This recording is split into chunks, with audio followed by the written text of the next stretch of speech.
Student, आज हम लोग नया टॉपिक पढ़ेंगे order of A matrix.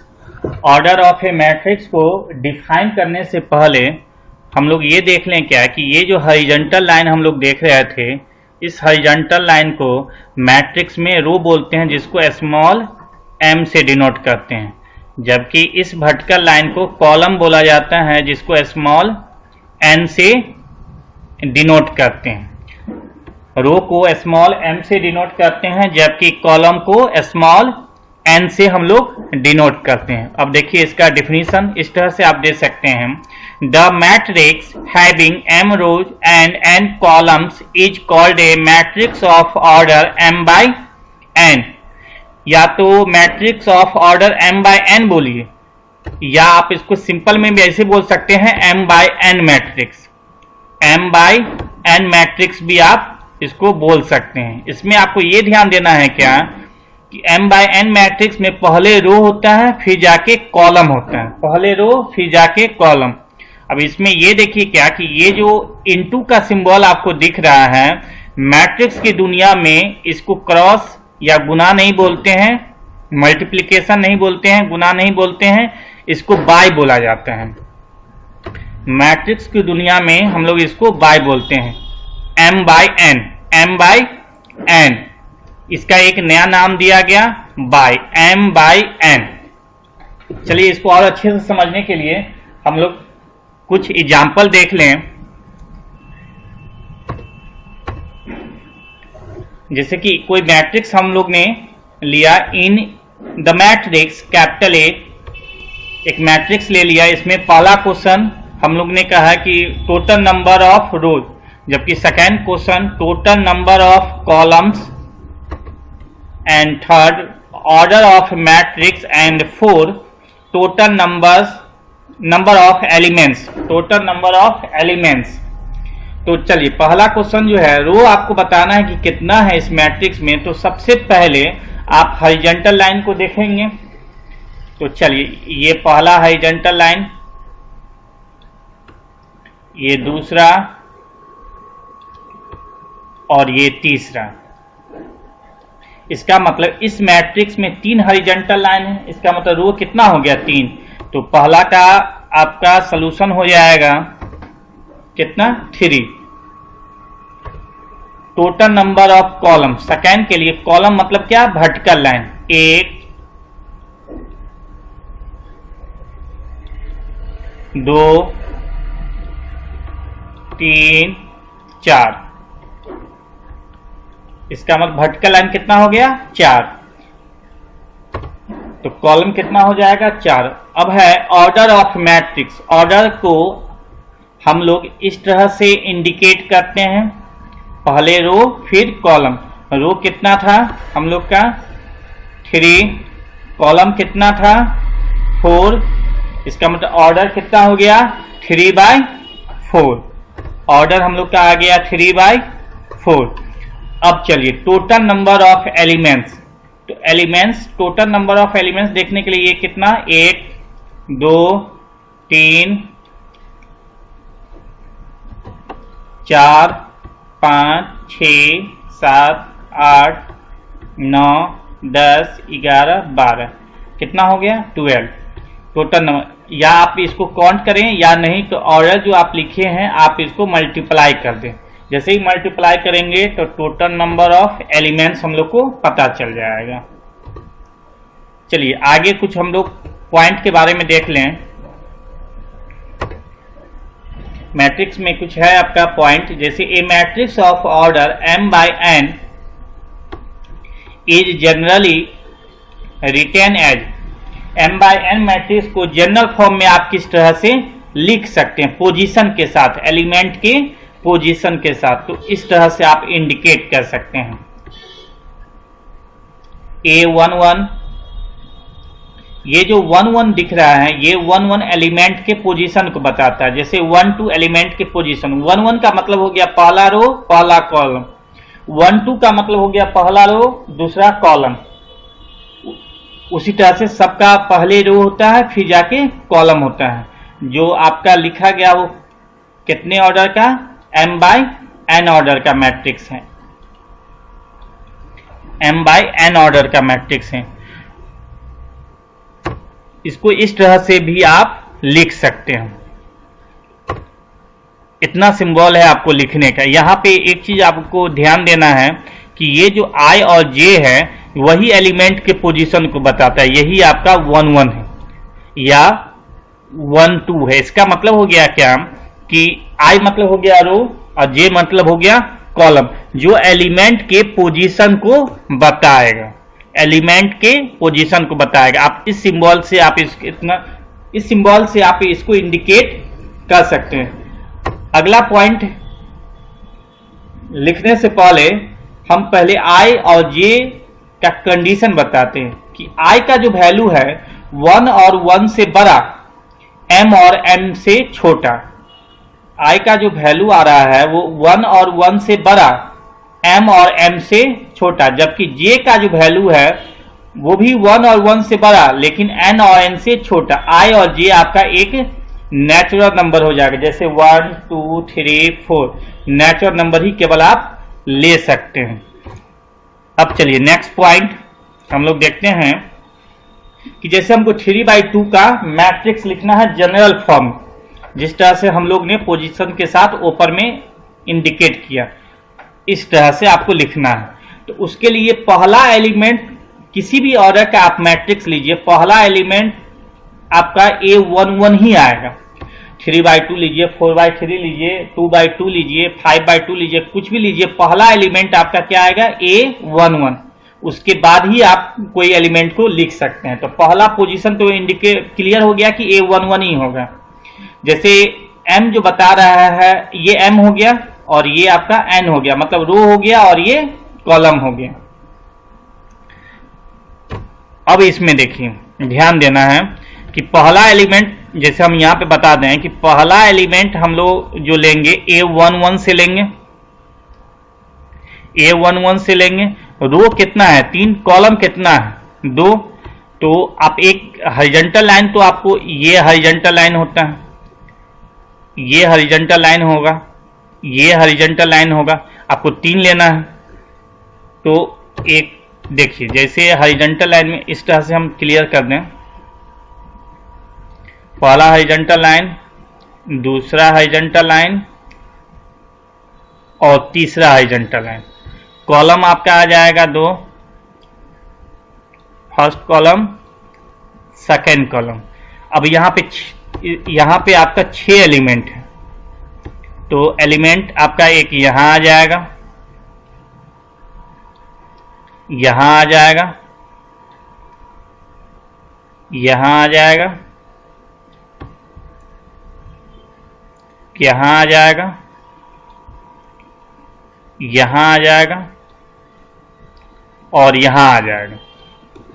Element आपका यहां आ जाए। पहला एलिमेंट तो फिक्स है कि आप जो पहला एलिमेंट लेंगे यहां वो A11 लेंगे। अब देखिए जैसे ध्यान दीजिए, पहला एलिमेंट आप लिख लीजिए A11, ठीक। उसके बाद A11 में 10 को ऐड कर दीजिए तो 2 1 आएगा, फिर 10 को ऐड कर दीजिए तो 3 1 आ जाएगा। तो आगे आपका 3 एलिमेंट लेना है। रो आ गया आपका, रो बाय देखिए 1 2 3 आ गया। अब देखिए पहला एलिमेंट आप A11 लिखिए और पहले नीचे चलिए, नीचे कितना जाएगा वो डिसाइड करेगा ये पहला टर्म। 3 है तो 3 जाएगा, 1 1 में 10 को ऐड कर दीजिए, फिर जो आएगा उसमें फिर 10 को ऐड कर दीजिए, नीचे बढ़ता चला जाए। आगे जो आपका जाएगा वो ये टर्म आपका डिसाइड करेगा।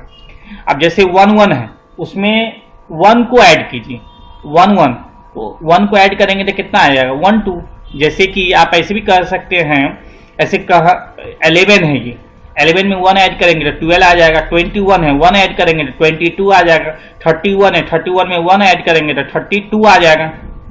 लेकिन 31 32 11 12 ये बोलना गलत है क्योंकि ये I और J है, लेकिन समझने के लिए हम ऐसे बोल दे रहे हैं। तो आप एक टिप्स याद रखिए कि कितने भी ऑर्डर का आपको मैट्रिक्स लिखना हो जनरल फॉर्म में, वो पहला एलिमेंट स्टार्ट होगा A11 से। और नीचे जितना भी टर्म लेंगे वो डिसाइड करेगा पहला टर्म, और उसमें 10 को ऐड कर करके नीचे लिखेंगे, और आगे जो टर्म जाएगा वो डिसाइड करेगा सेकेंड टर्म, और उसमें 1 को ऐड करके, मतलब कंटिन्यू आप लिखेंगे। तो आप टिप्स याद रखिए। ये यहाँ पे ऑर्डर इंडिकेट किया जाता है, जैसे यहाँ पे हम लोग ने ऑर्डर लिखा था, इसी तरह से यहाँ भी ऑर्डर लिखा गया। चलिए, तो टिप्स हम आपको बता दें कि पहला एलिमेंट हम लोग का A11 से स्टार्ट होगा, नीचे आपको 10 ऐड कर देना है, और इस साइड से आपको 1 को ऐड करना है, आपको ऑर्डर कंप्लीट हो जाएगा। और अच्छे से समझने के लिए हम और कुछ एग्जाम्पल देख लेते हैं। जैसे हमको 4x3 का मैट्रिक्स बनाना है, तो पहला एलिमेंट आपका स्टार्ट कहां से हो जाएगा? A11 से। नीचे कितना जाएगा वो डिसाइड करेगा ये, तो 4 जाना है, तो A11 में 10 को ऐड करते चलेंगे, नीचे आ जाएगा, आगे कितना जाना है? 3। तो कुछ इस तरह से बन जाएगा हम लोग का मैट्रिक्स। देखिए, पहला एलिमेंट हम लोग ले लिए हैं A11, इसमें 10 को ऐड कर दिए, फिर 10 ऐड कर दिए, फिर 10 को ऐड कर दिए, तो कंप्लीट हो गया।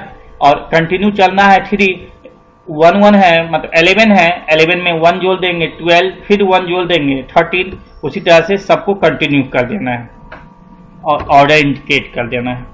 चलिए, और अच्छे से समझने के लिए और एग्जांपल ले लें। जैसे 2x2 का मैट्रिक्स हम लोग ले रहे हैं, 2x2 का मैट्रिक्स ले रहे हैं, तो पहला एलिमेंट तो वही A11 से स्टार्ट होगा, उसके नीचे फिर 10 जोड़ के लिख देंगे, और आगे कंटिन्यू 1 चला जाएगा। फिर अगला एग्जांपल देख लें हम लोग 3x5। 3x5 में भी पहला एलिमेंट क्या होगा? A11 से ही स्टार्ट होगा। कोई कितने भी ऑर्डर का आप मैट्रिक्स लीजिए, वो पहला एलिमेंट आपका स्टार्ट होगा A11 से ही, और फिर कंटिन्यू आपका चला जाएगा। और नीचे आपको जाना है तो 10 को ऐड कर दीजिए, आगे जाना है तो 1 को ऐड कर दीजिए, और कंटिन्यू चलिए। चलिए, अब इस पे हम लोग और अच्छे से समझने के लिए कुछ एग्जाम्पल देख लें। जैसे कि 2x3 का हमको मैट्रिक्स बनाना है, ठीक है, जिसके लिए एलिमेंट आपको दिया गया है, इस एलिमेंट का आपको इस कंडीशन से एलिमेंट निकालना है। 2x3 का आपको मैट्रिक्स बनाना है, तो पहले 2x3 का आप जनरल फॉर्म बना लीजिए मैट्रिक्स का, जो हम लोग ने ऊपर बनाना सीखा है।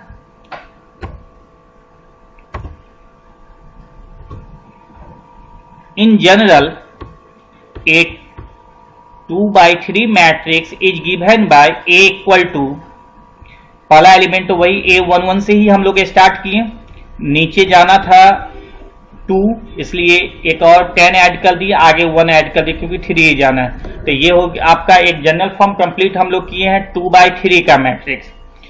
हम लोग जो कंप्लीट किए हैं 2x3 का जनरल फॉर्म। अब यहां पे 6 एलिमेंट है, 6 एलिमेंट का आपका पोजीशन तो फिक्स है, पोजीशन कभी भी चेंज होने वाला नहीं है, लेकिन यहां A जो दिया हुआ उसके जगह एलिमेंट आपका इस कंडीशन से आएगा, इस कंडीशन से आपको लेना है, पोजीशन तो आपका फिक्स है।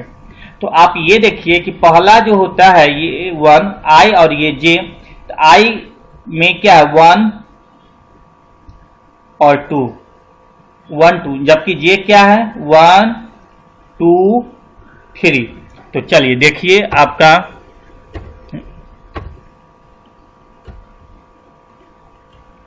इस कंडीशन से ही आपको निकालना है मैट्रिक्स, आपको इसी कंडीशन से निकालना। I हम लोग ने देखा क्या है, I था केवल 1 2, और J क्या था 1 2 3। अब आप करेंगे क्या कि यहां जो I है, I के जगह 1 ले लीजिए, यहां I के जगह 1 और J के जगह भी 1 ले लीजिए। जैसे ही यहां लेंगे तो यहां भी I के जगह 1 ले लेंगे और J के जगह 1 ले लेंगे, तो मेरा कुछ इस तरह से बन जाएगा।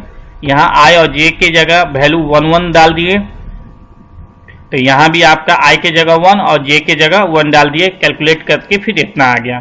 फिर उसी तरह से आप 1 2 लेंगे, I के जगह 1 ही ले लीजिए और J के जगह 2 ले लीजिए, इसी में आपको सेट करना, I के जगह 1 J के जगह 2, फिर आपका ये टर्म बन जाएगा। फिर अगला एलिमेंट, फिर I के जगह 1 ले लीजिए, J के जगह 3 ले लीजिए, फिर आप यहाँ पे सेट करेंगे, फिर ये आ जाएगा, फिर आप i के जगह 2 ले लीजिए, j के जगह 1 ले लीजिए, क्योंकि 6 एलिमेंट है, 6 एलिमेंट आएगा। नेक्स्ट फिर आ जाएगा 2 2, मतलब i के जगह भी 2 ले लीजिए, j के जगह भी 2 ले लीजिए। यहां भी सेट कर दिया और कैलकुलेट करके ये टर्म आ गया। और अगला आ गया 2 3, तो यहां भी i के जगह 2 ले लिए, j के जगह 3 ले लिए, कैलकुलेट करके इतना आ गया। 6 एलिमेंट था, 6 एलिमेंट हमको निकल गया। Hence, the required matrix is given by capital A equal to 2 7 divided by 2 5 5 divided by 2 4 11 divided by 2। ये आपका मैट्रिक्स फाइनल हो गया 2/3 का, जो एलिमेंट का कंडीशन आपको इससे निकाला गया। चलिए और कुछ एग्जांपल देख लें हम लोग। हमको 2/2 का मैट्रिक्स बनाना है, जिसका एलिमेंट आपको इस कंडीशन से निकालना। अब इस कंडीशन से निकालना है, इसमें मॉडुलस दिया गया, और आपको पता होगा कि मॉडुलस से कभी भी निगेटिव वैल्यू नहीं निकलता है। मॉडुलस से हमेशा कौन सा वैल्यू निकलेगा? Positive value. तो पहले तो जनरल फॉर्म हम लोग 2/2 का लिख लेंगे, और 2/2 का जनरल फॉर्म लिखने का तरीका हम लोग ने पीछे पढ़ा है। 2/2 का लिख लिया। अब एलिमेंट देखिए, यहाँ पे ध्यान देना है क्या, जैसे ही लिखें तो i की जगह 1 और फिर i के जगह 2, मतलब i का वैल्यू 1 2, जबकि j का भी वैल्यू 1 1 और 2, j का वैल्यू 1 2। तो आप कंडीशन इस तरह से निकाल सकते हैं।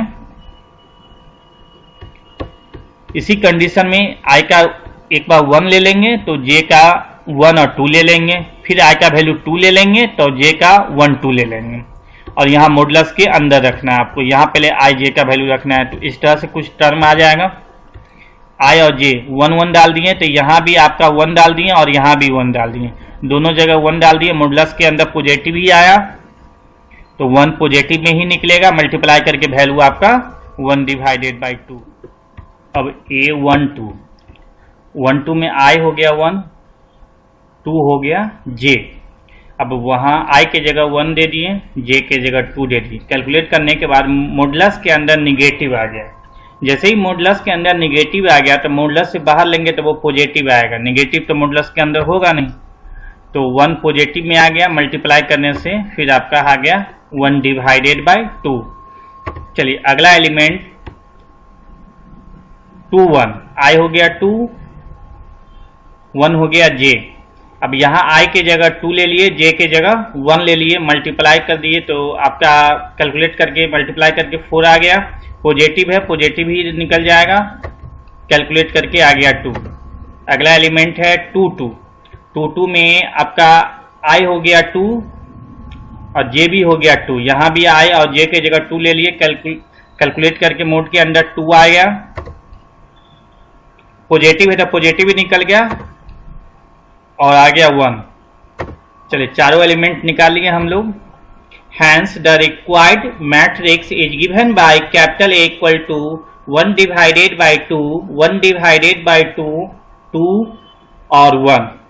ये आपका फाइनल हुआ। चलिए अगला एक एग्जांपल और देख लें।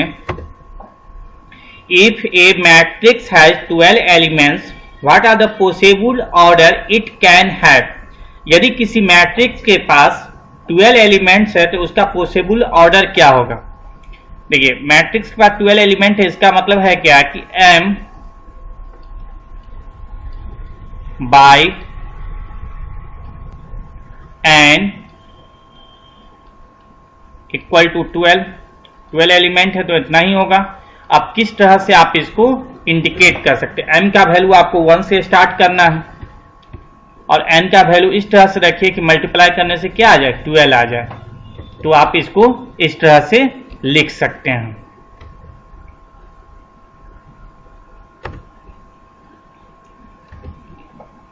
One by 12, 2/6, 3/4, 4/3, 6/2, 12/1। इससे ज्यादा आपका पॉसिबल नहीं है। चलिए अब अगला टॉपिक हम लोग अगले वीडियो में देखते हैं।